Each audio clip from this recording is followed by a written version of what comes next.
तो मैं ये पूछता हूँ, साबुन को लगाने से मेल जाता है कि खाने से मेल जाता है? ये तो आसान सवाल ही पूछा ना मैं, तो दो जवाब देखो भाई। साबुन को लगाने से मेल जाता है कि खाने से मेल जाता है? बोलो। चांद को देखने से शक्ति आती है कि पकड़ के मुंह में डालना पड़ता है? बोलो। अगर चांद देखने से लाभ देता है तो गुरु भी दर्शन से लाभ देंगे। हाँ, उसको पकड़ने की, उससे उससे पकड़ के मुंह में डालने की कोशिश मत करिए, वो तो दर्शन से लाभ देंगे। चांद की बात आई तो मैं आपको एक अच्छी बात बताता हूँ, आप सुनो। मैंने एक प्रार्थना बताई थी कि हर महीने आप बीच के चांद का दर्शन जरूर करो, क्योंकि आप में जो भी तकलीफ है ना, इसका पहला कारण चंद्र बल का कमी है। क्या है? चंद्र सब चीजों का शक्ति कारक है। ये जो जितने भी आप औषधि धरती में देखते हो,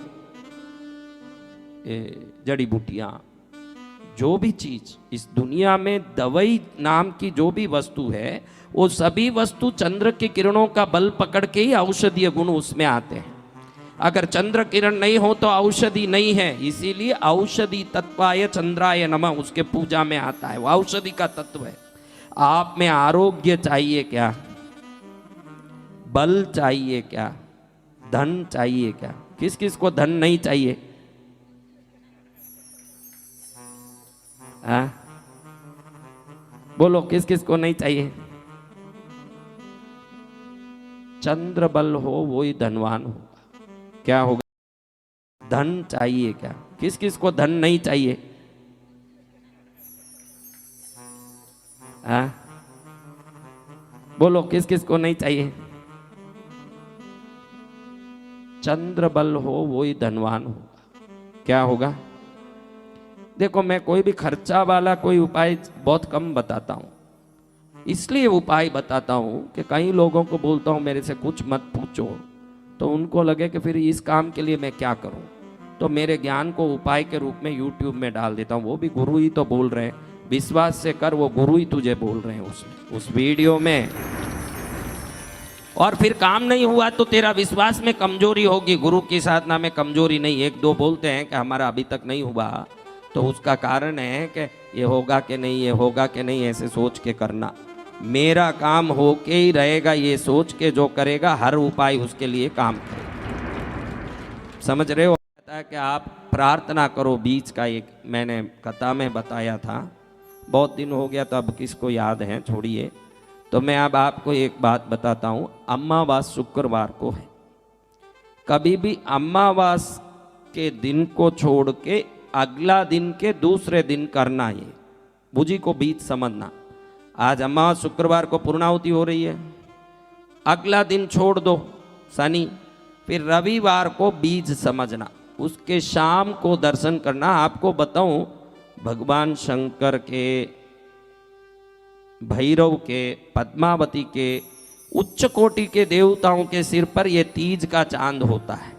फिर आप इसको बीज क्यों बोलते हो महाराज? क्योंकि बीज के शाम को तीज लग जाता है। 99% तीज की तिथि लगी रहती है। और तीज को शाम को हम चतुर्थी मनाते हैं, गणेश का जो पूजा करते हैं वो लोग देखते हैं। समझ रहे हो?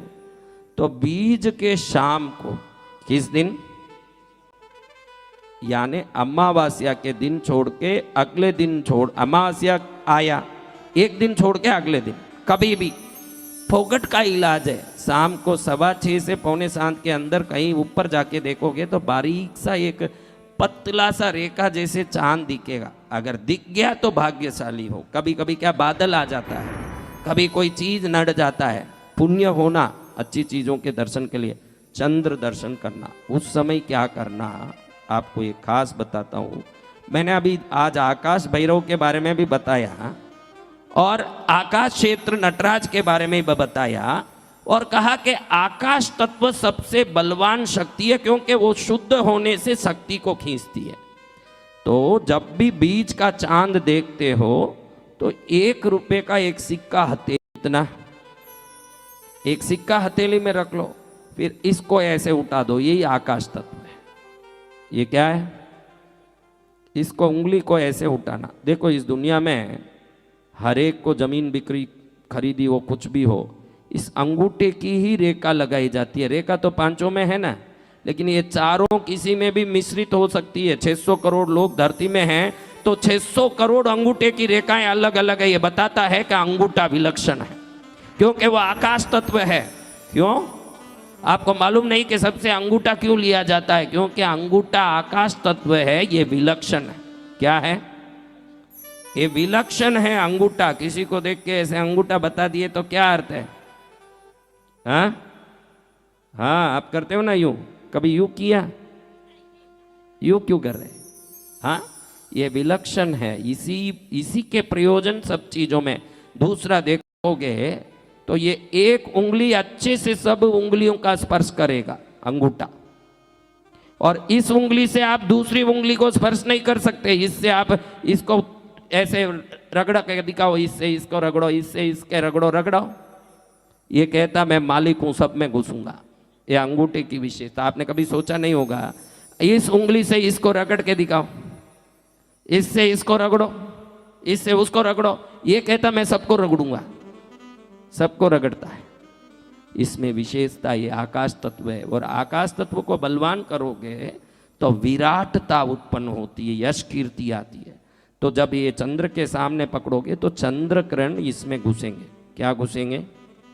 ये 1 रुपया जो रखते हो, ये शुक्र का भी स्थान है। ये क्या है? इसको ऊंचा करने का बहुत कारण है, वो सब बताने जा। आकाश तत्व को बलवान करोगे तो विराटता उत्पन्न होती है, यश कीर्ति आती है।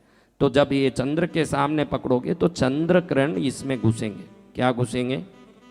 ये 1 रुपया जो रखते हो, ये शुक्र का भी स्थान है। ये क्या है? इसको ऊंचा करने का बहुत कारण है, वो सब बताने जाऊं तो फिर समय नष्ट होता है, इतना बता नहीं सकते। थोड़ा सा बता दे आपके लिए, तो 1 पॉइंट ही काफ़ी है। अभी ये शुक्र का स्थान है आपके शरीर में, ये, और इसको ऊंचा करके यहाँ सिक्का रखते हो तो शुक्र बलवान बनता है और आकाश शक्ति अंदर घुसने लगती है। उस सिक्के को जितनी देर चांद दिखे ऐसे पकड़ के आप खड़े हैं, फिर घर में ले जाके एक छोटे से कपड़े में बांध के आप अपने धन के स्थान में रख दो।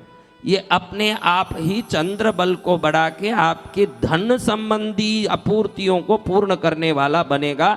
और अपने आप कभी भी कृष्णगिरी आओ, मन मर्जी जैसे खर्चा करने की शक्ति आ जाएगी। भाई मैं भी कृष्णगिरी में कुछ अनाज दान करूं, गरीबों को दान करूं, कोई दुखियों को दान करूं, 4 गायों को घास डालूं। कृष्णगिरी में गौशाला है, कौन घास डाले महाराज? शक्ति होगी तो भक्ति होगी। तो बीच के दिन ये करते रहो। ऐसे 12 सिक्का इकट्ठा कर लिए, 12 हर महीने का 12 सिक्का अगर आप इकट्ठा कर लिए, कपड़े में बंधा हुआ 12 सिक्का आपके पास लगातार आ गया, मैं लिख के देता हूं कि वो 12 सिक्का इकट्ठा होते ही समय तक आपकी आर्थिक स्थिति बदली होगी। उसमें उतनी शक्ति है। ये धन को बढ़ाने वाला उपाय है। क्या उपाय है? यही उपाय बताओ महाराज। वो सब भैरव का नाम बहुत डर लगता है महाराज। आप ऐसे उपाय बताओ जिसमें हम सब ऐसे फिरे। अभी कृष्णगिरी आई है, कोई लड़कियां कोई बहनों नाइटी पहन के यहाँ फिर रही है। क्या पहन के? होना चाहिए। तो आप सब इसका पालन करिए। आपको मैंने बताया बढ़िया। देखो इधर 1 रुपया रख दो, खास ध्यान रखना। जब वो 1 रुपया रखते हो, वो 1 नंबर आपकी तरफ होना चाहिए उसमें, और नंबर दिखना 1 उस तरफ ऊपर रहना। क्या रहना? 1 नंबर दिखना, वो पीछे नहीं रह जाना। नंबर 1 नंबर दिखे वो ऊपर रहना, और 1 नंबर आपकी तरफ रहना, और ऐसे रहना बस थोड़ी देर। और धीरे धीरे आ रही है लक्ष्मी, हाथ में घुस रही है। क्या हो रहा है?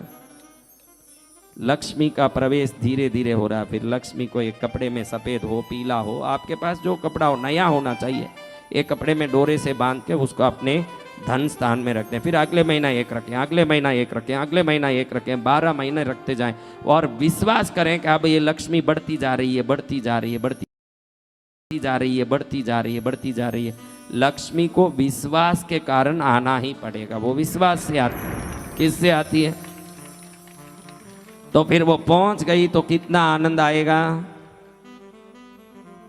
हाँ, हम सोचते थे महाराज आप कब हमारे घर आओगे, हम बहुत सोचे, लेकिन अब आपने जो कहा फिर मालूम पड़ा गुरुदेव आप नहीं आओ तो भी चले। वो लक्ष्मी जो आपने बोला वो आ जाए तो बहुत आनंद आ जाए, वो ही आए, उसी की कृपा कर दीजिए। हाँ, देखो ये मुंह बोलता है कि मन बोलता है।